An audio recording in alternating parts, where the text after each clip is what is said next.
Dulu ada bahasa orang tua, ada kata-kata begini, pakai bahasa Sundanya, baru jaksi kasisi, legok ngalegok, pasir bitung ngalintung, sangyang ngahyang, tagerang kabarerang.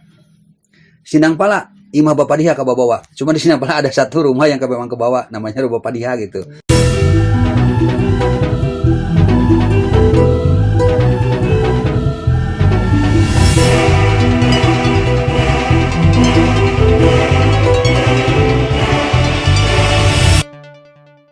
Yang kena itu berarti baru jaksi.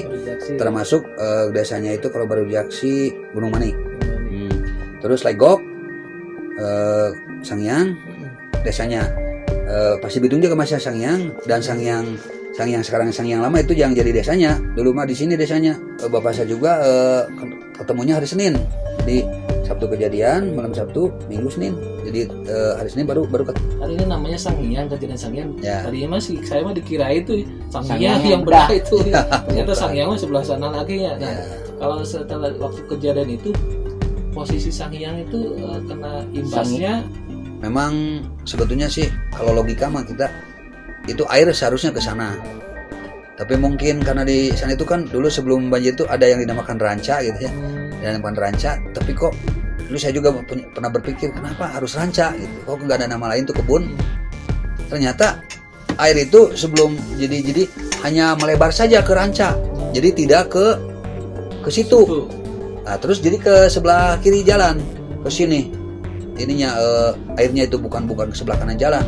Kalau ke sebelah kanan jalan, kalau ke situ Sangyang, ini sejarahnya pasti udah habis situ Sangyang. Karena kalau air bah itu masuk ke sana, berapa kubik material yang masuk, pasti terkubur, tidak ada lagi situ. Setelah kejadian ya kalau saya katakan bahwa ini adalah merupakan peringatan. Nah, karena dulu ya sudah tidak perlu disebutkan lagi bahwa memang jujur saja bahwa masyarakat memang kurang mendalami tentang agama gitu ya. Terus katanya Sangyang dipindahkan, legok Sangyang Pasir Bitung dipindahkan satu titik, dipindahkan ke yang namanya Darangdan. Kok pas banget gitu teh, nama yang dipindahkannya itu ke Darangdan, karena kalau kaitannya dengan bahasa Sunda, Darangdan itu kan membangun gitu, membangun gitu. Sangyang, legok, Pasir Bitung sekarang di satu titik yang dinamakan dengan Sangyang Rahayu. Cuma dibedakan bloknya saja. Sangyang Rahayu, blok Pasir Bitung dan blok legok. Kalau ini sekarang jadi Sangyang lama. Kenapa harus jadi Sangyang lama? Karena Sangyang yang sudah lama ditinggalkan oleh penduduk yang kena musibah gitu. Ini bekas kekuasaan Allah Subhanahu wa taala ya. Ini di belakang rumahnya, ini di belakang ini rumah gede. Rumah gede sebesar ini hancur ke bawah banjir. Tapi ini tajuk nih, bekas tajuk. Baru-baru ini ya rusaknya karena nggak dipakai lagi. Setelah banjir ini kami sholat di sini dulu. Karena air di sini, air tempat mandi. Ya, setelah banjir juga ini pernah dipakai. Waktu banjir ini walaupun kecil tetap utuh gitu. Baru dari pembangunan ya, dari pembangunan artinya pas kejadian itu baru selesai membangun. Pas baru saja beres kena banjir, belum sempat dinikmati. Ini hancurnya ini bukan karena terjangan banjir yang gede gitu, karena Kars ini tidak termasuk yang gede ya. Tapi kalau atapnya mah ini bisa dimanfaatkan dibawa ke Sangyang Rahayu. Jadi karena mungkin orang-orang sini pindah jadi ikut pindah. Ikut pindah. Nah ini tapi ini juga ya memang kena sih banjir gitu, kena, cuma nggak parah. Nah ini bekas pondasi rumah yang masih tersisa nih. Ini kan dulunya pakai rumah bambu, rumah bilik bukan rumah permanen. Jadi balainya itu pakai batu-batu ini. Ya alhamdulillah ini masih ada. Alhamdulillah sekarang kita sudah sampai ke prasasti bukti sejarah bahwa Sangyang pernah terjadi musibah banjir, dan kita juga alhamdulillah ketemu dengan pupuhunya Desa Sangyang, Pak Pupuh yang sekarang yang baru dilantik beberapa bulan yang lalu. Alhamdulillah ketemu di sini, dan ini merupakan bukti fisik bahwa ini merupakan prasasti. Wilayah ini sumbangan dari masyarakat. Kejadian musibahnya di sini sudah dijelaskan bahwa yang kena musibah itu adalah yang sekarang di sini blok Sangiang Rahayu. Dulunya Sangiang Rahayu itu terdiri dari 3 blok. Sangiang Lama, Pasir Bitung, dan juga Legok. Sekarang di satu komplekan dengan nama Sangiang Rahayu. Nah ini di Belasari masuk ke Desa Sunia yang dulu berasal dari Taman Baru ya Pak Haji.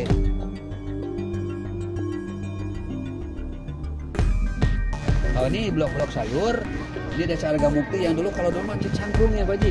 Nah, Cicangkrung yang sekarang itu apa ya?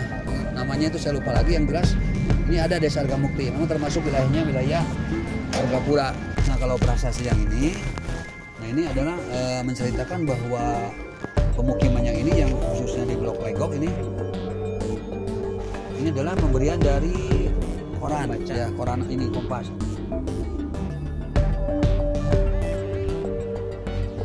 Sudah diagendakan kalau tanggal 26 Desember itu saya suka peringati ziarah ke sana. Hitung-hitung ya kita menang kembali. Dan biasanya saya juga suka mengadakan kumpul-kumpul dengan sesepuh di desa untuk doa bersama tanggal 26 Desember malamnya itu. Nah terus dari waktu ya tanggal 26 Desember kejadiannya ya. Ya kalau dihubungkan dengan kejadian bencana itu banyak yang terjadi di akhir bulan Desember. Sebetulnya Sangiang Tsunami itu ya cikal bakalnya bencana nasional itu Sangiang sebetulnya. Dulu belum ada. Kesininya setelah Sangiang, Galunggung 82 kan. Terus bermunculan lagi kesini lagi. 26 Desember. Iya. Kan saya suka ada kegiatan Milangkala. Sebab banjir mengenang kembali gitu. Jaraknya ke belakang ke belakang rumah sakit Majalengka. Pasir Cangkudo itu. Oh iya tadi sana ya. Di sini ada tugu peringatan korban Sangiang. Itu yang dari mana itu, Mang? Sebenarnya itu korban Sangiang kebanyakan yang tidak dikenali, Wak. Tidak dikenali, kemudian ada serpihan-serpihan tubuh sebagian. Entah berapa korban sebenarnya yang dimakamkan di sini, karena kan dari satu tubuh itu ada yang tersisa apanya gitu. Karena disimpan di rumah sakit tidak ada yang teridentifikasi, jadi pihak rumah sakit kan belakang rumah sakit. Oh ini rumah sakit ya? Sakit ya, karena tidak bisa diidentifikasi, jadi semua korban itu dikebumikan di sini. Ini namanya Pasir Cangkudu. Pasir Cangkudu, jadi sebelah sana Pasir Mati, ini Pasir Cangkudu.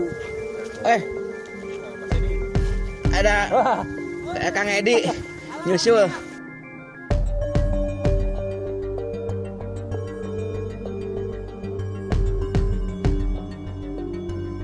Ya ini tugu peringatan sebenarnya bahwa di sini itu pernah terdapat banyak korban yang tidak dikenali. Jadi ada yang dikenali dikuburkan di sini, tapi kemudian bawa keluarganya gitu. Jadi yang tidak dikenali di sini ya sampai sekarang ya sini dimakamkan mungkin lebih dari 10 orang.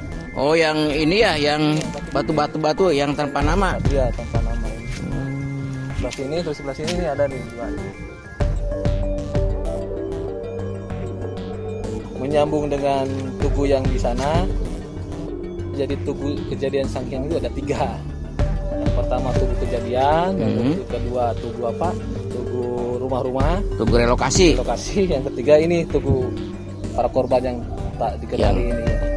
Yang dikuburkan di sini di rumah sakit mungkin seperti tadi ada hanya tangannya, hanya kepalanya atau ya pokoknya yang sudah tidak bisa dikenali ya. Yang menarik tuh ini tanggal 26 kejadian Sangiang ya. Iya. Bulan Desember 80.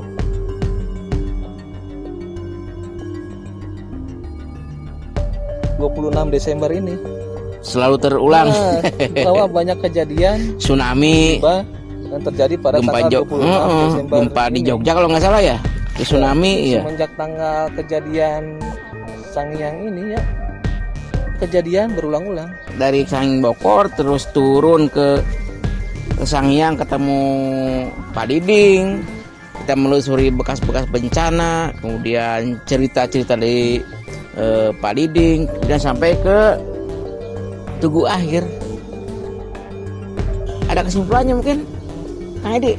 Jadi kesimpulannya begini ya, sebenarnya musibah itu bukan karena semata alam. Jadi bisa jadi akibat ulah manusia gitu, seperti penebangan liar. Maka dari itu alangkah baiknya kita menjaga alam dan melestarikan alam. Nanti juga alam menjaga kita.